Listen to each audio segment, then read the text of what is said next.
Good evening programme सेहत और तंदुरुस्ती में मैं हूं माही शेख। उम्मीद यही कि आप लोग बिल्कुल खैर ऑफिस से होंगे और यकीनन आपके शब रोज़ बहुत अच्छे गुजर रहे होंगे। बहुत अच्छा और ज़बरदस्त सा मौसम जो है वो इस्लामाबाद का हो गया है। मौसम काफ़ी तब्दील हो गया, हम आहिस्ता आहिस्ता जो है वो सर्दी की तरफ जा रहे हैं। वैसे भी नवंबर आ गया, नवंबर में मौसम काफ़ी तब्दील हो जाता है और आहिस्ता आहिस्ता करके नवंबर के एंड तक जो है वो सही सर्दी इस्लामाबाद में आ जाती है। अभी भी वैसे मौसम इतना चेंज हो गया कि मुझे फील होता है कि जैसे सर्दी आ गई, अभी भी आपको जैकेट्स की ज़रूरत पड़ जाती है शाम के टाइम। खैर जी, अपना बहुत सारा ख्याल भी रखें क्योंकि जैसे ही मौसम तब्दील होता है तो बहुत सारे लोग बीमार हो जाते हैं। और प्रोग्राम जो है हमारा सेहत और तंदुरुस्ती, हमारे साथ होते हैं डॉक्टर जुल्करनैन। डॉक्टर साहब क्या हाल है? वालेकुम अस्सलाम वरहमतुल्लाह। आई एम गुड अल्हम्दुलिल्लाह। आप कैसी हैं? अल्हम्दुलिल्लाह बिल्कुल ठीक। आज हम बात करेंगे डॉक्टर साहब के साथ, जिस पे आप हमें कॉल करते हैं। आज हमने बात करनी है स्पेशली फीमेल्स के हार्मोन्स के हवाले से, क्योंकि बहुत ज़्यादा कॉल्स आती हैं, आप लोग अपने हार्मोन्स के हवाले से बात करते हैं। उसके अलावा पीसीओएस के इश्यूज़ बहुत ज़्यादा जो है वो इश्यूज़ जो हैं वो फेस कर रहे हैं आप लोग, उसके हवाले से बात करेंगे। और भी इस तरह के जो बहुत सारे मसाइल हैं, इनफर्टिलिटी पे भी अगर आप चाहें तो आप डॉक्टर साहब से बात कर सकते हैं। वो लोग जिनकी शादी को बहुत सारा अरसा हो गुजर गया है और उसके बावजूद अभी तक औलाद की नेमत से अल्लाह पाक ने आपको नहीं नवाजा, तो उसके लिए भी आज के प्रोग्राम में बात कर सकते हैं, क्योंकि ये सब चीज़ें एक दूसरे से जुड़ी हुई हैं। जब हम हार्मोन की बात करते हैं फीमेल्स के, तो ये सब चीज़ें एक दूसरे से कनेक्ट हो जाती हैं, लिंक हो जाती हैं।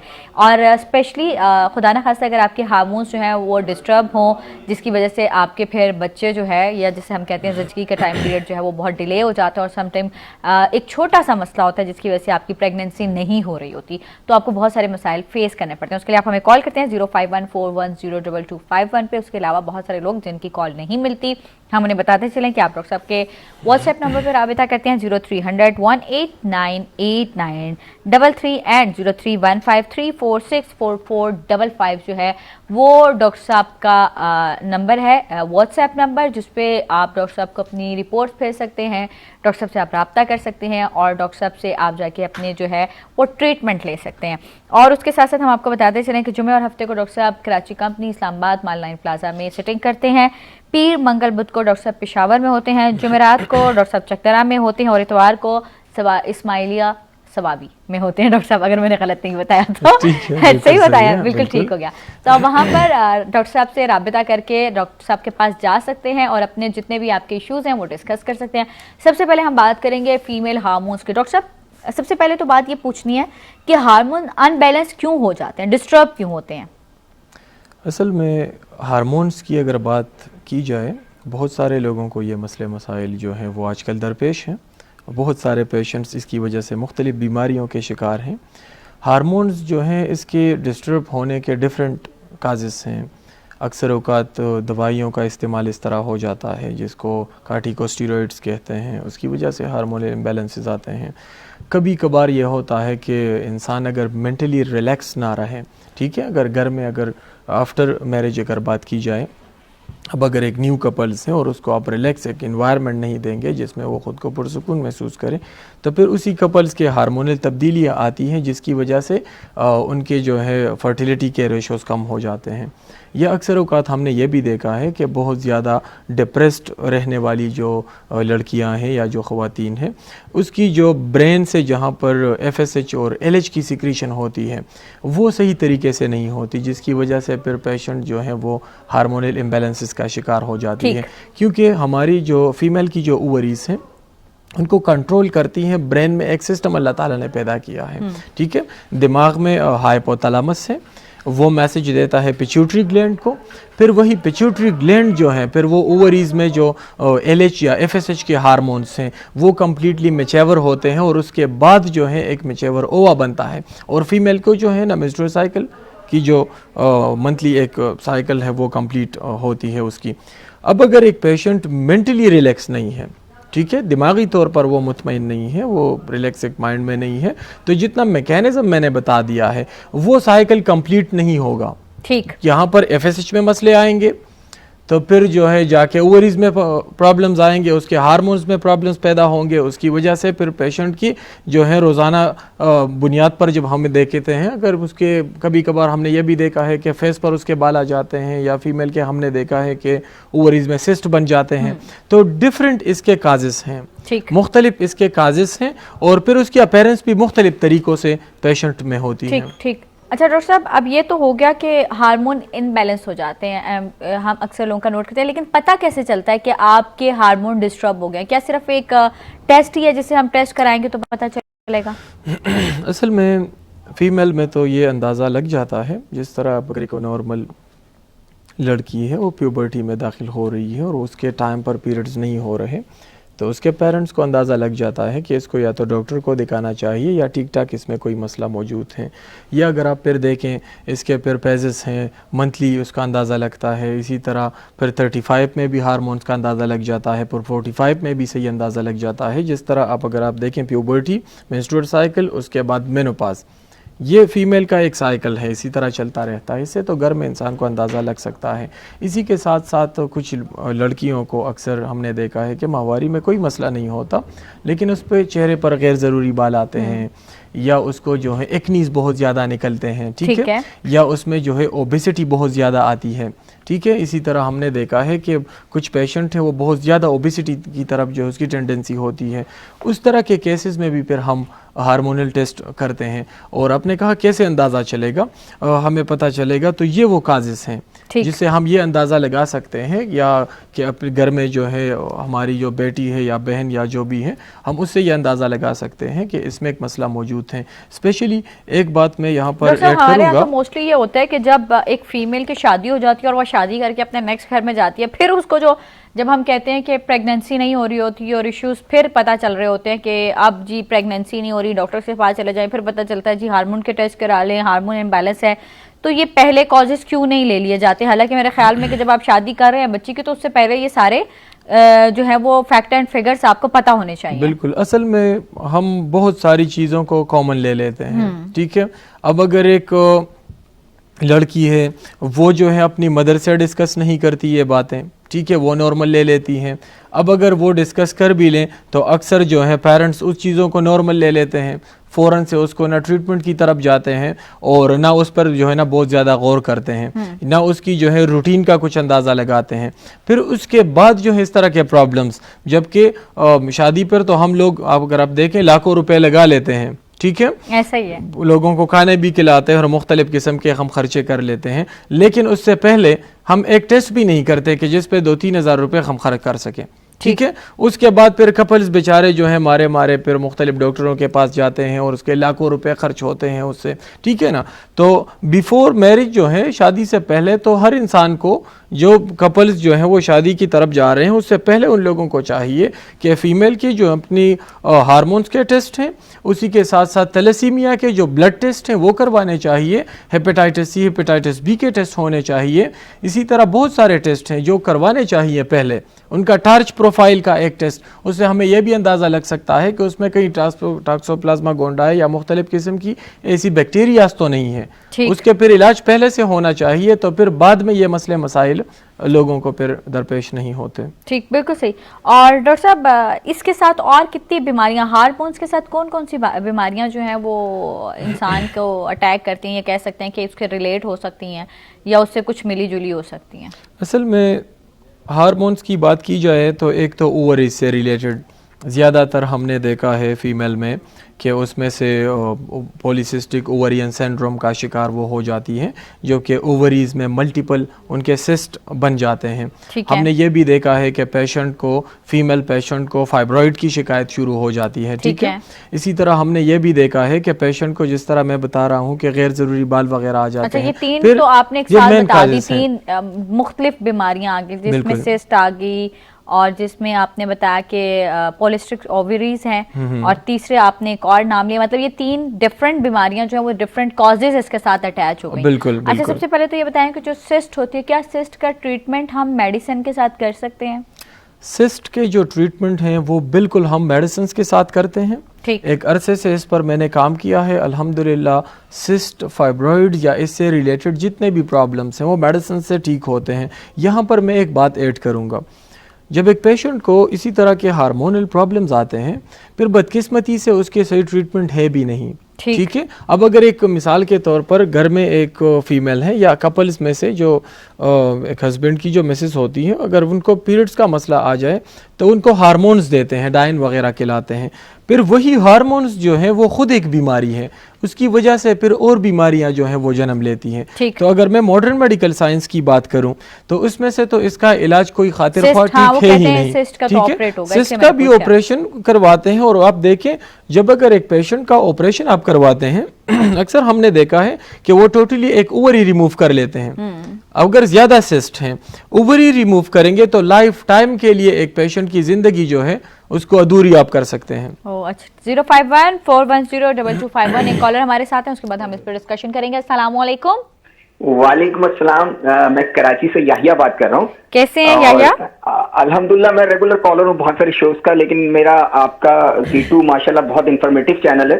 और जो डॉक्टर साहब बात समझा रहे हैं माशाल्लाह, he is doing very well. क्योंकि देखिए एक डॉक्टर होता है जो कम्युनिकेट अच्छा करता है ना, तो इलाज भी अच्छा कर सकता है। तो मेरी नजर में मैं जो आप इश्यूज पे बात करी ना मेरी बहन, असल में मसले है हम इन इश्यूज को हमने टैबू बना रखा है। ठीक है, हम दुनिया भर की चीजें फेहुदा टिकटॉक देखते हैं, लेकिन एक जो इंफॉर्मेटिव चीज है उस पर बात करने से घबराते हैं, कतराते हैं। ये हमें चीजें अब क्लियर करनी पड़ेंगी। जमाना जदीद हो गया है। देखिए आपने बड़ी प्यारी बात की कि हम शादी से पहले ये सब चीजें क्यों नहीं कर लेते। जहां बच्ची और बच्चा दोनों मुश्किल में आता है, इससे पहले कि वो आप इतनी आदमी के अंदर क्वेश्चन होना चाहिए, माँ बाप से इतना फ्रैंकनेस होनी चाहिए कि बच्ची या बच्चा बात कर सके अपने माँ से और डिस्कस कर चुके। लेकिन आने वाले फ्यूचर का सवाल होता है, जब आप बच्ची आपकी अनहेल्थी चाइल्ड पैदा करेगी, यानी कमजोर बच्चे पैदा करेगी, तो आपकी नेशन ही अच्छी नहीं बन सकेगी। तो मेरे ख्याल में मैं डॉक्टर साहब से भी एक बात कहूंगा कि आप ये भी बताएं कि हमारे माँ बाप को क्या रवैया अख्तियार करना चाहिए कि उनके बच्चे उनसे प्रॉब्लम डिस्कस कर सकें। और ये ऐसी चीजें, हमारे पास बहन प्लेटफॉर्म नहीं है। अब हम बच्ची को क्वेश्चन करना होता है, प्यूबर्टी के बारे में क्वेश्चन करना होता है, उसके इसमें चेंजेस आती है। There is no way she can ask any question. तो we should make a way to address these questions. बिल्कुल ठीक हो गया। थैंक यू, बहुत शुक्रिया, thanks for your feedback specially. अच्छा देखिए डॉक्टर साहब, बात तो उन्होंने बड़ी प्यारी की है कि ये सोसाइटी टैबूज हैं जो हमने बना दिए हैं और हम इस पर डिस्कशन करना ही नहीं चाहते, हमारे पेरेंट्स नहीं करना चाहते। हमने शायद वो उनकी वाली बात है कि हमने बच्चों को, अपनी बेटियों के साथ इतनी फ्रैंकनेस क्रिएट ही नहीं की हुई कि वो आके हमें खुद से बताए कि मेरे साथ ये प्रॉब्लम चल रहा है और इस तरह से इसको किस तरह से ट्रीट कर सकते हैं। या फिर शादी के बाद आपको ससुराल में वो माहौल नहीं दिया जाता कि जाके आप अपनी सास से बात कर लें कि मेरे साथ ये प्रॉब्लम है तो काइंडली चलें। वहां तो जाती इश्यूज ये शुरू हो जाते हैं, जी बच्चे नहीं हुए, ठीक है, समझ रहा हूं, क्यों नहीं हो रहे? ओ भाई सुन तो लें उस बेचारी के क्यों नहीं हो रहे। नहीं जी, मुख्तलिफ डॉक्टरों को दिखाएं, ये करें वो करें। ये बहुत बड़ा बात आप देखें जी। दूसरी बात, इन्होंने भी बहुत बेहतरीन बात की है, लेकिन अगर आपकी बात को मैं आगे लेके चला जाऊं ना, सब्र भी नहीं करते। हाँ, शादी के पीछे से लेके आना, डाउनलोड करना है, मैं आपको बता दूं ऐसे केसेस आ जाते हैं, शादी को 3 महीने 4 महीने 6 महीने हो चुके होते हैं, उसकी जो सास होती है वो लेके आती जी इनके बच्चे नहीं हो रहे, इनका इलाज करें। मैं उनको ठीक ठाक डांट लेता हूँ, छोड़ दे। इन्होंने तो एक दूसरे को अंडरस्टैंड भी नहीं किया, ठीक है।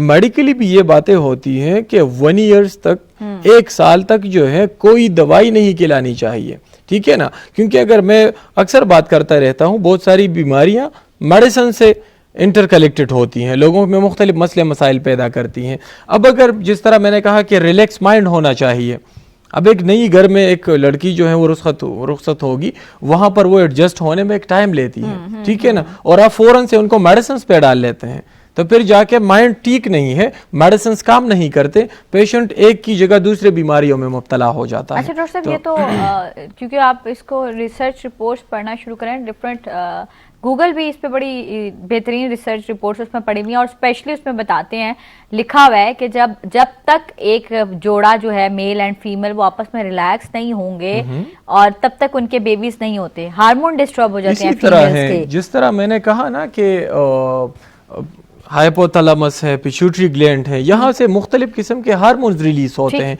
जब इंसान नॉर्मल नहीं होता तो फिर ब्रेन और तरह के हार्मोन्स जो है वो रिलीज करता रहता है। अच्छा चले हम उस पर बात करेंगे, लेकिन कॉलर के बाद। अस्सलाम वालेकुम। वालेकुम अस्सलाम, खैरियत ठीक ठाक? अल्लाह का शुक्र। कौन कहाँ से बात कर रहा है? जी मैं रोजी खान, जिला पश्चिम बलूचिस्तान से बात कर रहा हूँ। नाम बता दीजिए। रोजी खान नाम मास्टर रोजी खान जी, बिल्कुल ठीक हो गया जी। क्या पूछना चाहेंगे? डॉक्टर साहब को मेरा बहुत सलाम, आपको भी मेरा सलाम। वालेकुम अस्सलाम। डॉक्टर साहब एक मसले के बारे में मैंने ये पूछना है कि मेरा यूरिन बहुत ज्यादा आ रहा है ना, रात के वक्त में 4-5 दफा उठता हूँ यूरिन के लिए। जी जी। अगर डॉक्टर साहब इसका ख्याल बताए या कोई दवाई बताए कोई तो बहुत टेस्ट या मेहरबानी होगी। अल्ट्रासाउंड करवाए हैं अपना? जी अल्ट्रासाउंड या टेस्ट किए हैं अपने अपने? नहीं, मैंने टेस्ट नहीं किया। मेरा वो टाइप 2 शुगर का थोड़ा सा वो प्रॉब्लम है मेरा। और उम्र कितनी है आपकी? मेरी उम्र तकरीबन 55 साल है। 55 साल। ठीक है। एक अपना, ठीक है, आप प्रोग्राम देखें, मैं बताता हूँ आपको। थैंक यू, बहुत शुक्रिया कॉल करने का। जी डॉक्टर साहब।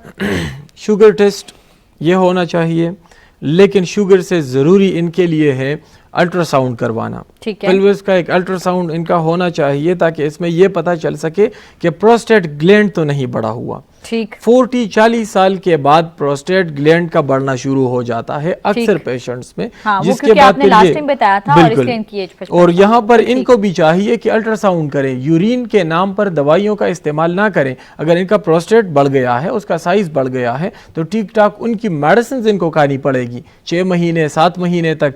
फिर उसमें से जो है यूरिन तो ठीक है, फर्स्ट मंथ में ठीक हो जाएगा, लेकिन प्रोस्टेट का ठीक ठाक इलाज करना चाहिए फिर इनका। उसका ट्रीटमेंट जो है वो बहुत जरूरी है। बिल्कुल ठीक हो गया। अब हम बात कर रहे थे सिस्ट पे कि क्या सिस्ट का ऑपरेट ही हो सकता है और ऑपरेट के बगैर क्या सिस्ट ठीक नहीं हो सकती? सिस्ट के तो अगर मैं आपको बता दूं, 2-3 महीने में फर्स्ट अल्ट्रासाउंड में आफ्टर 1 मंथ करवाता हूं पेशेंट्स का, फिर 2 मंथ्स बाद दूसरा, इसमें सिस्ट खत्म हो जाते हैं। अच्छा, सिस्ट के तो मैं मेडिसिन के थ्रू ट्रीटमेंट करता हूं और मुकम्मल तौर पर खत्म हो जाते हैं। मतलब वो जो डॉक्टर इतने सारे पैसे लेके ऑपरेशन कर देते हैं वो असल में वजह यह है कि यहाँ पर हमारी बदकिस्मती मैं कह लूँ या उसकी कमी मैं कह लूँ, समझ की कमी मैं कह लूँ, कि यहाँ पर होमियो की तरफ लोग अक्सर लास्ट में आते हैं। मैं अक्सर कहता हूँ कि सर्जरीज को अपना लास्ट ऑप्शन रखा करें, ठीक है। पहले उनके अल्टरनेटिव ट्रीटमेंट्स होने चाहिए, उसमें केस ठीक हो जाता है।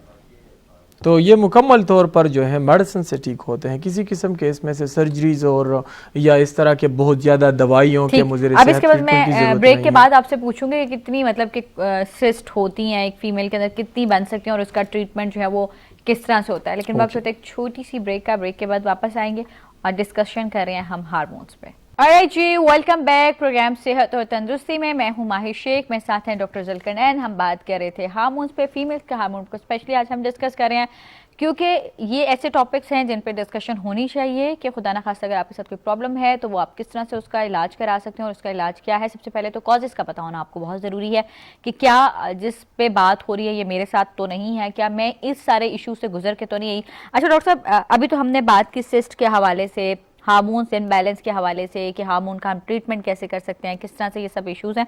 उसके साथ साथ हम बात करते हैं पॉलिस्टिक्स ओवरीज पे, इसके बारे में कि होती क्या है ये बेसिकली और ये क्यों बनती हैं। हम क्या उर्दू में इनको पानी की थैलियाँ कहा जाता है?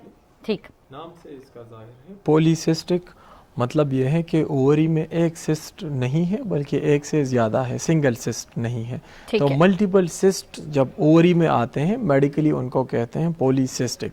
अब सिंड्रोम इसको इसीलिए कहते हैं कि इसकी वजह से एक बीमारी फिर नहीं बनती, ठीक है। बहुत सारी बीमारियां फिर इसके साथ जो है जुड़ी हुई होती हैं, जिस तरह बहुत ज़्यादा गुस्सा करना, ओबेसिटी, मोटापा, इसी तरह जो है मुख्तलिफ ब्लड प्रेशर की शिकायत अक्सर फीमेल में देखने में आती हैं। इसी तरह से हार्सोटिज्म की मैं बात कर रहा हूँ, तो इसलिए इनको सिंड्रोम पर कहते हैं। पॉलीसिस्टिक ओवरीज, मल्टीपल सिस्ट जो ओवरीज में बनते हैं उसको पॉलीसिस्टिक ओवरीज का नाम दिया जाता है। अच्छा डॉक्टर साहब, मुझे ये बताइए कि इन ओवरीज का ट्रीटमेंट क्या होता है? क्या ये भी मेडिसिन से ठीक हो जाते हैं? क्या इनसे आपकी ट्यूब्स तो नहीं ब्लॉक हो जाती हैं जिनसे फीमेल्स के हम कह लें कि बेबी जो है वो कनेक्ट होता है? असल में पॉलीसिस्टिक ओवरीज के बारे में मेडिकल साइंस जो है वो कहता है कि इसका कोई ट्रीटमेंट नहीं है। पेशेंट्स को भी यही कहते हैं कि इसका कोई इलाज नहीं है। ऐसी दवाई आज तक नहीं आई कि जिसके बाद जो है सिस्ट ख़त्म हो जाती है, बल्कि ट्रीटमेंट के बजाय इस तरह की दवाइयाँ देते हैं हार्मोन्स की, जिस मेडिसिन्स की वजह से तकरीबन जिस तरह 21 डेज़ की टैबलेट्स खिलाते हैं पेशेंट्स को या 30 डेज़ की टैबलेट्स खिलाते हैं पेशेंट्स को, तो जब पेशेंट वही मेडिसिन इस्तेमाल करता है तो उनको नॉर्मली एक साइकिल जो है वो कंप्लीट होता है, पीरियड्स वगैरह उनको होते हैं। लेकिन जैसे ही उनको मेडिसिन बंद करवाते हैं तो फिर से वही मसले मसाइल आते हैं, ठीक है ना। तो इसका कोई ट्रीटमेंट तो और तरीके में है नहीं। यहाँ पर हम इस तरह करते हैं कि मेडिसिन चलाते हैं जिसमें ओवरी में ये एबिलिटी पैदा हो जाए, ठीक है। अब अगर हार्मोन्स डिस्टर्ब हैं, फॉलिकल स्टिमुलेटिंग हार्मोन्स या ल्यूटिनाइजिंग हार्मोन्स, इसमें अगर डिस्टर्बेंस है तो ऐसी दवाइयाँ हैं, तूजा एक दवाई है होम्योपैथिक में, हम उसको यूज करते हैं जिसकी वजह से हार्मोन्स कंप्लीट नॉर्मल लेवल पे आते हैं। तो जब हार्मोन्स नॉर्मल लेवल में आते हैं, ठीक है, तो एक तो दूसरे जो साइकिल का जो उसकी जो बात है वो तो नॉर्मल हो जाता है मेडिसिन के साथ साथ ऐसी दवाइयाँ देते हैं जिसमें जो सिस्ट है वो कंप्लीटली श्रिंक होकर खत्म हो जाती है। ठीक, दवाइयों से कंप्लीटली इसका इलाज हो सकता है। 05141022251 हमारे राबिते का नंबर है, आप हमें इस पे कॉल करते हैं। डॉक्टर साहब का व्हाट्सएप नंबर है 0300189893, हमारी स्क्रीन पे भी फ्लैश हो रहा है 031534644555। इस पे आप कॉल करके जो है वो डॉक्टर साहब से व्हाट्सएप पे अपने जो है वो इश्यूज डिस्कस कर सकते हैं। अस्सलाम वालेकुम। वालेकुम सलाम जी, मेरा नाम मोहम्मद इब्रार है। जी इब्रार साहब कहाँ से कॉल कर रहे हैं?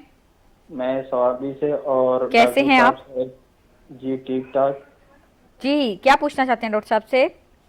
मैं डॉक्टर साहब से ये एक क्वेश्चन करना चाहता हूँ, मेरे बाल गिर रहे और मेरा उम्र 20 साल है। अच्छा, उम्र 20 साल और बाल गिर रहे हैं, बाल झड़ रहे हैं जी, और ये गंजापन हमारा खानदानी है। चले जी खानदानी गंजब। ठीक है, आप प्रोग्राम देखें, मैं आपको बताता हूँ। ठीक है, थैंक यू, बहुत शुक्रिया डॉक्टर साहब। खानदान में असल में गंजापन का नहीं, ये है फैमिलियल आते रहते हैं, इनहेरिटेंसी में होते हैं, जीन में ये प्रॉब्लम्स बिल्कुल आते हैं। इन्होंने खुद कहा कि खानदानी है।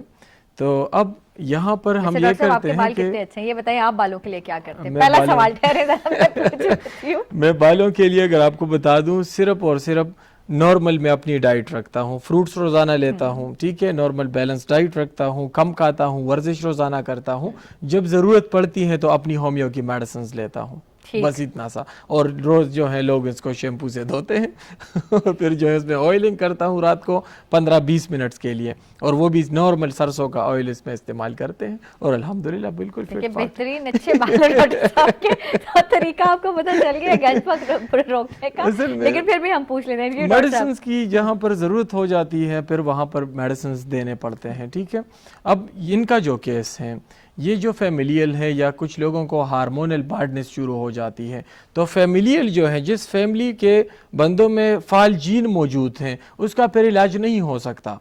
जो बाल उनके जड़ गए हैं वो दोबारा ग्रो नहीं हो सकते, जो बच गए हैं, ठीक है, नहीं, जो बच गए हैं उनको मेडिसिन से हम बचा सकते हैं, वो नहीं गिरेंगे, लेकिन जो गिरे हैं उसका तो ट्रांसप्लांट ही हल है। इसके अलावा ट्रांसप्लांट भी तभी होगा ना जब बाल होंगे सर में। क्यों? उन्होंने कहाँ से निकाले हैं? इसके डोनर एरियाज हैं ना, वही कह रही हूँ ना, डोनर एरिया में बाल ही नहीं होंगे। डोनर एरिया जो है बार्डनेस, में आपको बता दूं, बार्डनेस सिर्फ यहाँ से होती है। अच्छा, बस डोनर एरिया में नहीं होता? बैक साइड से मैंने बहुत कम देखा है। अच्छा, मतलब डोनर एरिया में नहीं होता? डोनर एरिया में बिल्कुल, वहां से फिर वो बाल लेके फ्रंट साइड पे वो ट्रांसप्लांट करवा देते हैं। इसके अलावा जो है हेयर फॉल आमतौर पर जो है उनका तो मेडिसिन से कवर हो जाता है। बिल्कुल ठीक। अस्सलाम वालेकुम। वालेकुम अस्सलाम जी, कौन सा, आप कहाँ से बात कर रहे हैं? मैं रियाज अली खान बात कर रहा हूँ, DHA2 इस्लामाबाद से। जी रियाज साहब, कैसे हैं आप? अल्लाह करम है। अच्छा, मैं पॉलीसिस्टिक का पेशेंट हूँ। ओके, अच्छा, ठीक है। तो ये 2010 में मुझे डायग्नोज हुई थी, तो आज 5 साल मुझे हो गए डायलिसिस कराती हुई। ठीक है, ठीक है। और तो आपकी एज क्या? जी सेहत माशाल्लाह ठीक है। मैं डायलिसिस गाड़ी मेरा खुद ड्राइव करता हूँ, डायलिसिस भी जाता हूँ, लेकिन मैं ये कह रहा हूँ कि इसका कोई मेरा ट्रीटमेंट हो सकता है? जी बिल्कुल, इसका हो सकता है। आप प्रोग्राम देखें, मैं पॉलीसिस्टिक आपकी जो प्रॉब्लम है इस पे मैं बात करता हूँ। ठीक है, थैंक यू, बहुत शुक्रिया कॉल करने का। ये मेरी वो फैमिली डिजीज है, मेरी मदर को थी, बाद में ये होती भी इसी तरह है। आपको पॉलीसिस्टिक किडनीज की डिजीज है और ये फैमिलियल होती है। जी, आपको इस पे मैं बात करता हूँ। ठीक ठीक, थैंक यू, बहुत शुक्रिया कॉल करने का। जी डॉक्टर साहब, इनका मेल्स में भी होती है ये तो मुझे भी पता चल रहा है। नहीं, असल में मैं सही कंपाउंडर नहीं बनी आपकी अभी थोड़ी और जरूरत है। कम स्टडी करती हैं। हाँ, कम स्टडी असल में ये है कि पॉलीसिस्टिक ओवरीज ये एक डिफरेंट बीमारी है, मुख्तलिफ बीमारी है। यहाँ पर पॉलीसिस्टिक किडनी डिजीज जो है, गुर्दों में मल्टीपल सिस्ट हो जाते हैं, बहुत ज्यादा पानी की तेलियां हो जाती है, जिसकी वजह से हमने देखा है जब टाइम पर हमें पेशेंट्स मिलते हैं, कोई केस जो है हमसे डायलिसिस की तरफ नहीं गया। अब ये जो पेशेंट हमारे पास आएंगे, डायरेक्ट इनका हम डायलिसिस बंद नहीं करवाएंगे। ठीक है, अब कुछ पेशेंट्स इस तरह आए हैं हमारे पास कि वो वीक में 2 मरतबा डायलिसिस करवाते हैं। फिर उनका हम करते हैं हफ्ते में 1 मरतबा डायलिसिस, फिर 15 डेज़ में 1 मरतबा वो डायलिसिस करते हैं। उसके साथ साथ हम दवाइयाँ चलाते हैं। तो उसमें यह होता है कि एकदम से सारे निप्रोन्स जो हैं वो ब्लॉक नहीं होते। गुर्दे के अंदर अल्लाह ताला ने 1 मिलियन 10 लाख निप्रोन्स अल्लाह ताला ने एक गुर्दे में पैदा किए हैं और 10 लाख दूसरे में। तो ये बोथ जो है एक टाइम पर ब्लॉक नहीं होते, इसमें कुछ बच जाते हैं। फिर हम मेडिसिन देते हैं तो वो इतनी हेल्दी हो जाते हैं कि उसको भी साथ साथ रिकवर करते हैं और इंसान को नॉर्मल जिंदगी की तरफ लेके आ सकते हैं।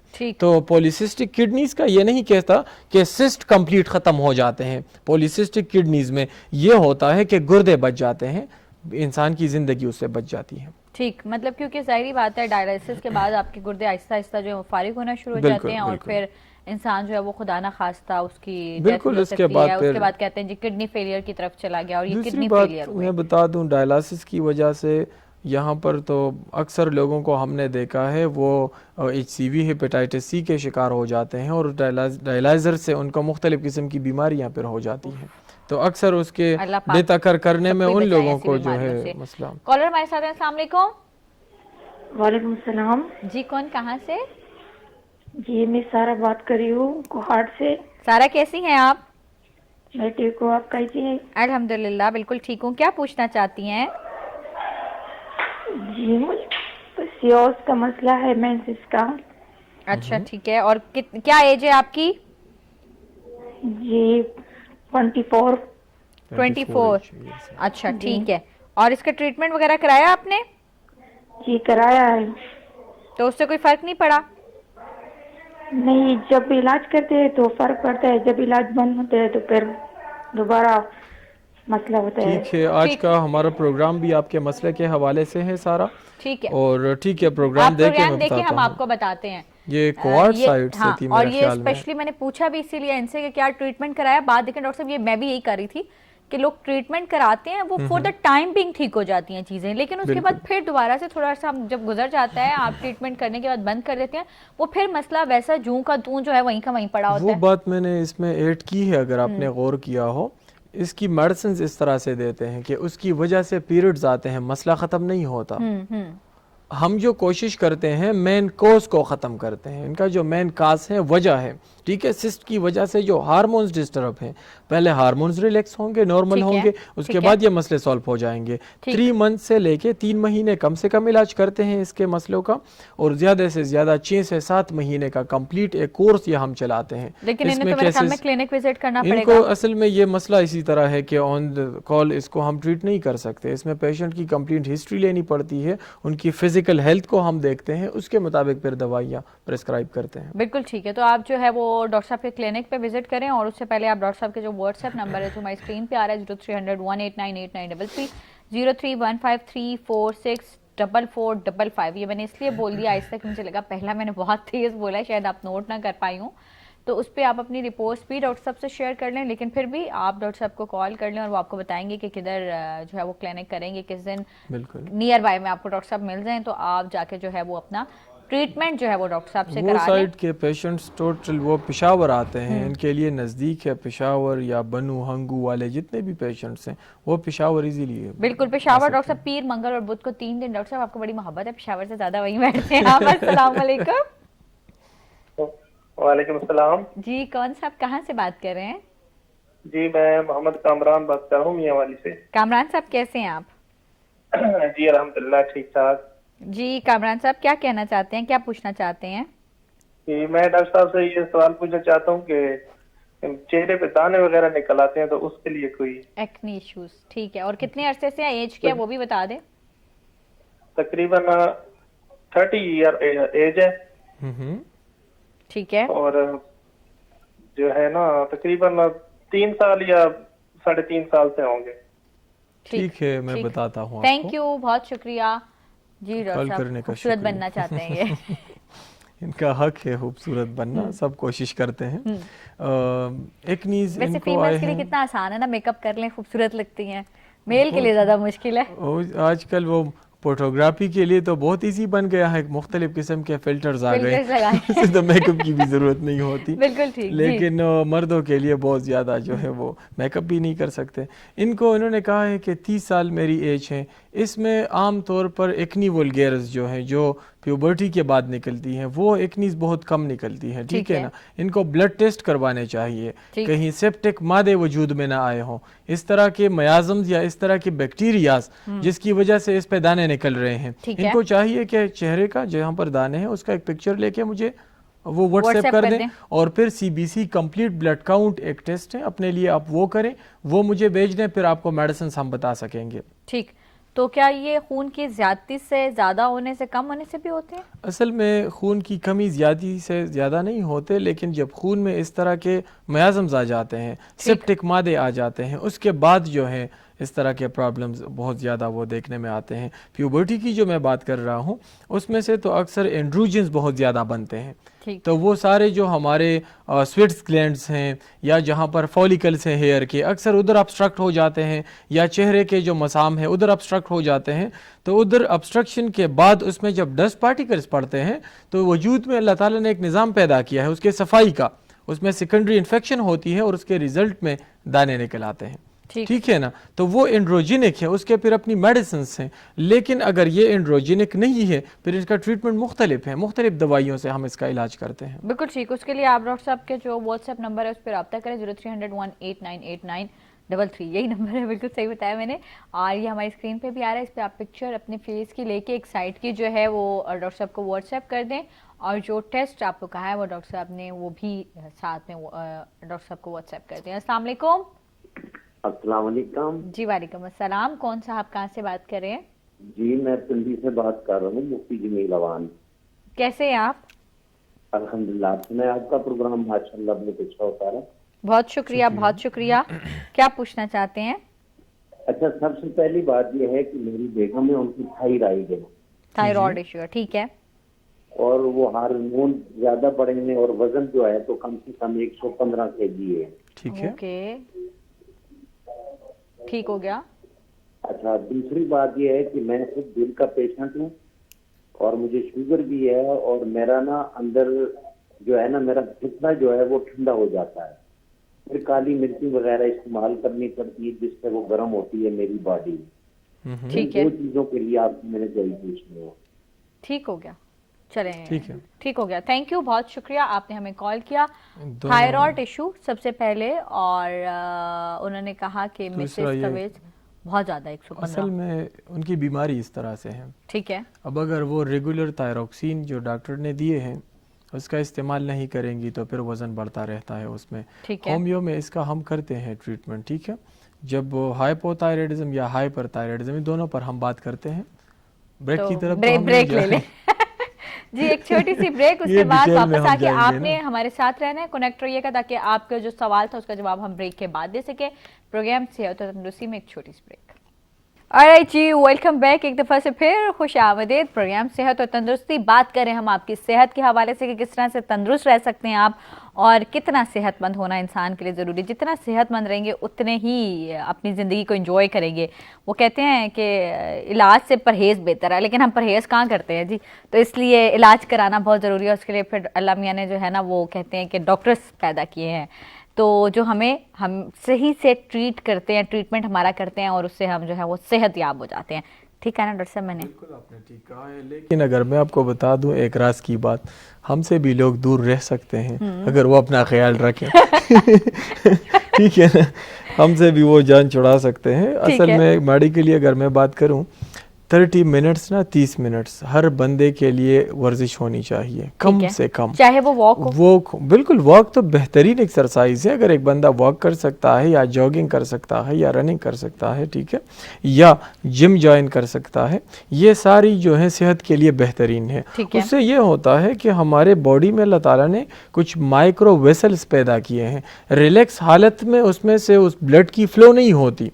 जब हम वॉक करते हैं, जब हम रनिंग करते हैं, ऑक्सीजनेटेड ब्लड की जो फ्लो है वो चली जाती है वहाँ पर, उससे हम फ्रेश भी रहते हैं, मेंटली तौर पर भी रिलैक्स रहते हैं। जब मेंटली तौर पर हम रिलैक्स रहते हैं तो पूरी बॉडी रिलैक्स हो जाती है। उसके साथ साथ एंटीबॉडीज़ भी अपनी सही ड्यूटी करते हैं, इसी तरह हमारे ऑर्गन्स भी सही ड्यूटी करते हैं, फैट्स भी नहीं बनते, दिल की बीमारियों से भी महफूज रहते हैं, ब्लड प्रेशर की बीमारियों से भी, मोटापे से भी, क्योंकि एक बीमारी अक्सर दूसरी वजह से आती है। ठीक है। तो एक्सरसाइज, वर्जिश और बैलेंस डाइट, कम खुराक, ये सेहतमंद रहने की बेहतरीन राज हैं अगर एक बंदा इसको अपना ले तो।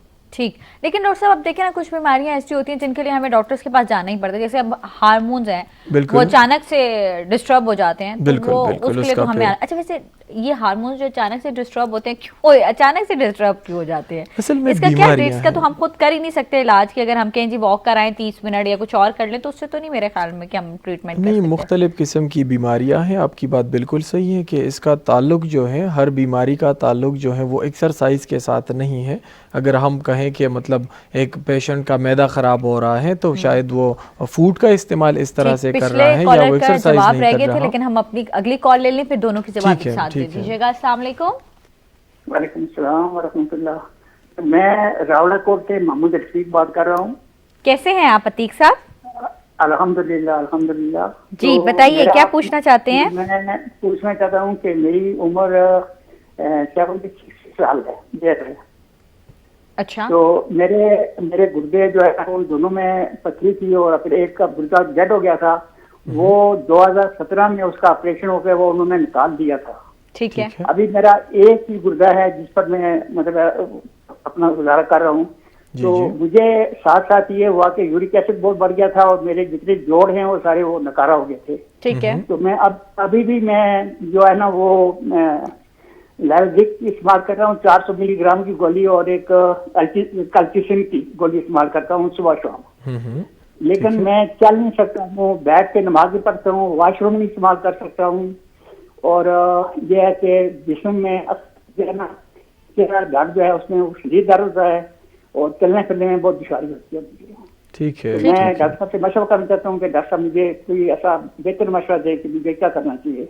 बिल्कुल ठीक है। आपकी कॉल का बहुत शुक्रिया। अब आप जाकर टीवी देखिए, हम आपको जवाब देते हैं। बहुत शुक्रिया, आपने हमें कॉल की। डॉक्टर साहब पिछले कॉलर का भी जवाब और इनका भी, दोनों का दे दें, जिनके में इसका थायराइड का इशू था और उनके दिल का इशू था।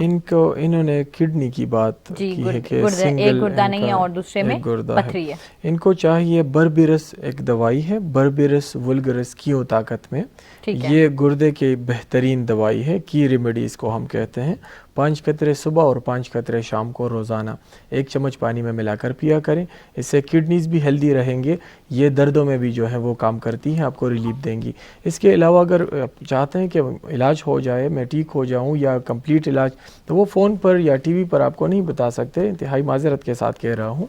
मसलों के लिए फिर क्लिनिक्स होते हैं, वहाँ पर एक माहौल होता है, आपकी चेकअप करेंगे, टेस्ट की ज़रूरत होगी वो करेंगे, उस पर ड्यूरेशन का आपको बताएंगे कि इतना अरसा आप ट्रीटमेंट करेंगे। तो ट्रीटमेंट के लिए, कंप्लीट इलाज के लिए तो आप क्लिनिक विज़िट करेंगे, बेशक कोई दूसरा बेहतरीन होम्यो डॉक्टर हो जो आपका इलाज कर सकता हो, उनको दिखाएं।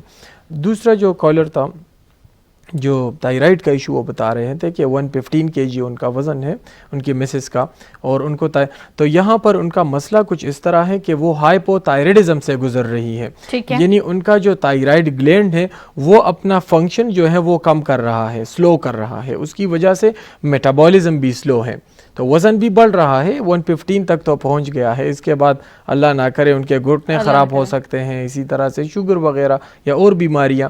तो इसके साथ साथ हम ये करेंगे कि एक तो वज़न कम करने वाली दवाइयाँ इनको चाहिए, दूसरी बात यह है कि उनको थायराइड का कंप्लीट इलाज करवाना चाहिए, ताकि उनका थायराइड जब नॉर्मल हो जाए उनकी बॉडी की मेटाबॉलिज्म ठीक हो जाएगी, वज़न भी नहीं बढ़ेगा और किस्म की बीमारियाँ भी नहीं बनेंगी। एक थायराइड की दवाई मैं बताऊँगा, ये कंप्लीट इलाज नहीं है, लेकिन सिर्फ इतना हो जाएगा कि आपका थायराइड का इलाज ये होगा कि और मजीद वो बढ़ेगा नहीं, मजीद मसला नहीं बनेगा, इससे कंट्रोल रहेगा। आयुडियम दवाई है, आयुडियम 30 पोटेंसी में वो ले लें, सुबह दोपहर शाम 5-5 कतरे 1 चम्मच पानी में मिलाकर पिया करें खाने के बाद। इससे इंशाल्लाह आपके मसले मसाइल जो है उसमें कमी आना शुरू हो जाएंगी। और बाकी तो अगर मैं आपको बता दूं, वो नेयर नहीं ट्रीट कर सकते, मतलब उनको तो ठीक ठाक देखेंगे। हार्ट का इशू है और वो तो फिर अब आपको डॉक्टर के पास आना पड़ेगा, और आप क्योंकि ज्यादा दूर नहीं है, आप रावलपिंडी में ही हैं, तो फिर आप जो है वो डॉक्टर साहब के क्लिनिक विजिट करेंगे हफ्ते और इतवार को, सॉरी जुमे और हफ्ते को। बिल्कुल, डॉक्टर साहब जो है हफ्ता। वो mall 9 plaza Karachi company Islamabad में होते हैं। आप वहाँ पर आएँ और डॉक्टर साहब का व्हाट्सएप नंबर जो है हमारी स्क्रीन पे आ रहा है, उधर से रब्ता करके आप डॉक्टर साहब के क्लिनिक जो है वो विजिट कर सकते हैं, ताकि जो आपने काफ़ी सारे इश्यूज़ बताए थे उसमें आपने कहा कि मैं डायबिटिक भी हूँ, शुगर का मरीज़ हूँ, यूरिक एसिड का आपको मसला है, आपको दिल का मसला है, तो वो सारे जो है वो आप डॉक्टर साहब के अपनी जितनी भी रिपोर्ट्स हैं वो लेके डॉक्टर साहब के क्लिनिक विजिट कर लीजिए। कॉलर हमारे साथ है, अस्सलाम वालेकुम। वालेकुम सलाम सर, ना बाबा बोल रहा जी जेल तो सर। जी कैसे हैं आप? सर ठीक है सर, मेरी उम्र 62 साल, तो मेरा मिजाज अल्लाह ताला से बना के ना गर्म चीज बर्दाश्त होती है तो मैं ठंडी, दरमियानी चीज मुझे कोई तकलीफ नहीं देती, और गर्म पानी नाल मैं नहा लूं तो मेरा जिस्म लाल सुर्ख हो जाता है या काले धब्बे बन जाते हैं। ठीक है सर, मैं धूप पर बैठने से मेरा बढ़ता चढ़ाई हो जाता है, चलने से मेरा बढ़ता चढ़ाई हो जाता है, या गर्म चीज कोई भी खा लूं तो मेरा बढ़ता चढ़ाई से ठंडी से भी आई, दरमियानी चीज से सर मेरी कोई तकलीफ भी नहीं होगी सर, कोई समझ नहीं सर। बिल्कुल ठीक है, ठीक हो आपको गया। बताता हूँ। आप प्रोग्राम में साथ दीजिए, आपको बताते हैं। डॉक्टर साहब आजकल वैसे ही लोगों के मिजाज गर्म रहते हैं छोटी छोटी बात पे, तो वो कह रहे हैं कि मुझे गर्म चीजें इनका मसला और तरह का है ना। कुछ लोग होते हैं जिनको फूड में वो ज़्यादातर जब प्रोटीन्स खाते हैं तो उनको मसले मसाइल बनते हैं। कुछ लोग धूप में नहीं निकल सकते, सोलर एलर्जी उसे हम कहते हैं, डर्माटाइटिस के मसले आते हैं। वो ये इस तरह की बीमारी है जो फूड के साथ भी कनेक्ट हैं और इसी तरह वेदर और मौसम के साथ भी कनेक्ट हैं। तीसरी एक बीमारी इसमें आती है आर्टिकेरिया, उसे हम कहते हैं आर्टिकेरिया। उसकी वजह से भी फिर इस तरह के प्रॉब्लम्स जो है पेशेंट्स को आते हैं। इसमें एक दवाई मैं बता दूंगा, आर्टिका यूरेंस उनका नाम है, आर्टिका यूरेंस। क्यों ताकत में होम्योपैथिक स्टोर से ले लें, सुबह और शाम इसके 10-10 कतरे 1 गूंद के बराबर पानी में मिलाकर पिया करें रोज़ाना। ये 1 महीने तक आप जारी रखें और फिर आप हमसे रब्ता करें, उसके मुताबिक अगर ज़रूरत हुई तो और दवाई बता देंगे। ठीक है। और वैसे इनका मसला है क्या डॉक्टर साहब? इनको एलर्जी, स्किन सेंसिटिविटी है और वजूद की सेंसिटिविटी है। अब यहाँ पर यह होता है कि जब इस तरह की ये प्रोटीन्स का आता है या ज़्यादा मसालेदार चीज़ें खाता है या इसी तरह ज़्यादा स्पाइसी फूड्स का इस्तेमाल करता है, उसके खिलाफ एंटीबॉडीज़ बन जाते हैं वजूद में। फिर उसके रिएक्शन में आर्टिकेरिया जिस तरह के प्लेक्स स्किन पर बनते हैं, सुर्ख धब्बे बन जाते हैं कुछ लोगों के स्किन पर, कुछ लोगों की जो है फेस और उसकी जो लिप्स वगैरह वो सूज जाते हैं एलर्जी की वजह से। तो उसके फिर अपने ट्रीटमेंट्स हम कराते हैं। ये नहीं कि उनको हम कहेंगे कि आप धूप में ना जाएं या आप खुराक बंद करें, ऐसे मेडिसिन देंगे कि जो खुराक वजूद एक्सेप्ट नहीं कर रहा उसकी एक्सेप्टेंस शुरू हो जाए। ठीक है, तो इसके फिर मेडिसिन हम देते हैं एलर्जीज वगैरह के, उससे मसले ठीक हो जाते हैं। बिल्कुल ठीक हो गया, बिल्कुल ठीक हो गया।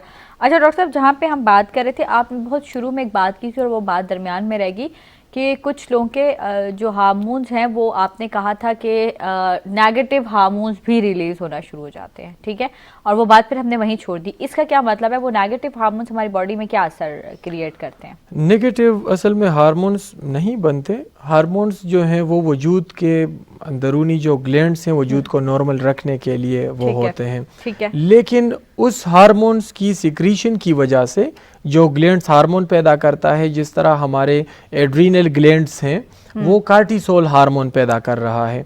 अब वो हार्मोन जो है रिस्पॉन्सिबल हैं हमारे मूड को ठीक करने के लिए, वो हार्मोन रिस्पॉन्सिबल हैं हमारी ग्रोथ के लिए, इसी तरह से हमारे फाइट एंड फ्लाइट मूड से निकालने के लिए। तो जब इस तरह के हार्मोनल डिस्टर्बेंस आएंगे, मसले मसाइल बनेंगे, तो फिर नॉर्मली जो हार्मोन्स बनते हैं वो अपनी ड्यूटी नहीं कर सकती, तो उसकी वजह से हमारे वजूद पर उसके असरात आते हैं। जिस तरह कुछ लोग जो हैं वो डिप्रेशन मूड में चले जाते हैं या वो एग्रेसिव हो जाते हैं, बहुत सारे लोग जो हैं वो एंजाइटी के शिकार हो जाते हैं। तो जब एंजाइटी शुरू हो जाती है तो फिर टोटली पेशेंट जो है वो नेगेटिविटी की तरफ वो चला जाता है। जी वालेकुम सलाम मैडम, मोहब्बत हुसैन बात कर रहा हूँ अटक से। कैसे हैं आप? जी अल्हम्दुलिल्लाह, आपके प्रोग्राम में माशाल्लाह डॉक्टर साहब होमियो स्पेशलिस्ट बैठे हैं, इनसे बात करना चाहूंगा जुल्करनैन साहब से। जी जी कीजिए कीजिए।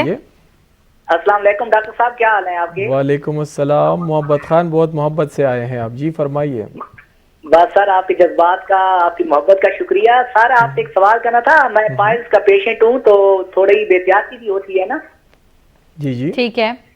तो तो बता दें कि क्या एहतियात करनी चाहिए। वैसे वो ब्लड वाली पाइल्स तो नहीं है, दूसरी नॉर्मल है जो मस्से वगैरह होते हैं, तो इसके लिए क्या हिदायत मुझे दे दें कि किस तरह ये आपके होम्यो आपका जो क्लिनिक है उसका एड्रेस मुझे बता दें। पहली दफा मैंने कॉल किया प्रोग्राम में। ठीक है।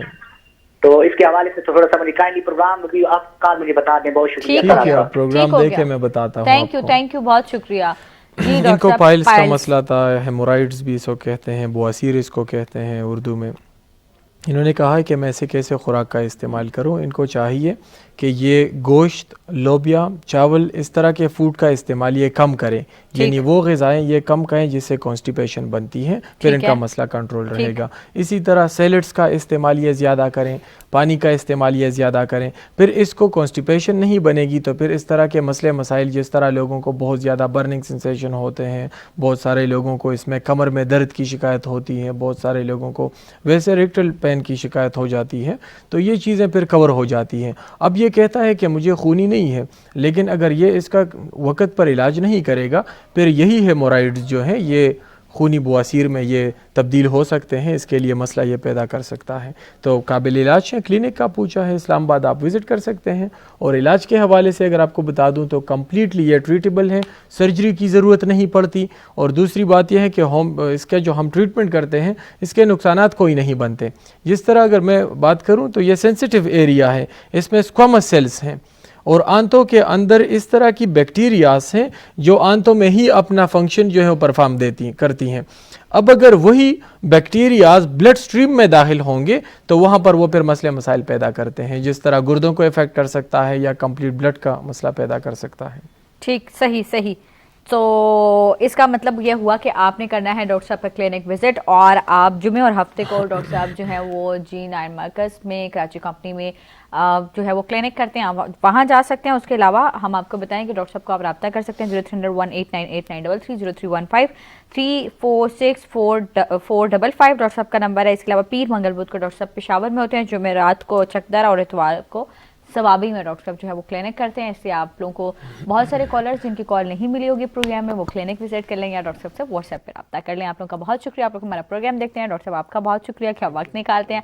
अपना ढेर सारा जो है वो ख्याल रखें और नेक्स्ट प्रोग्राम में इंशाल्लाह आपसे फिर मुलाकात होगी। अल्लाह हाफिज़ एंड फ़ी अमान अल्लाह।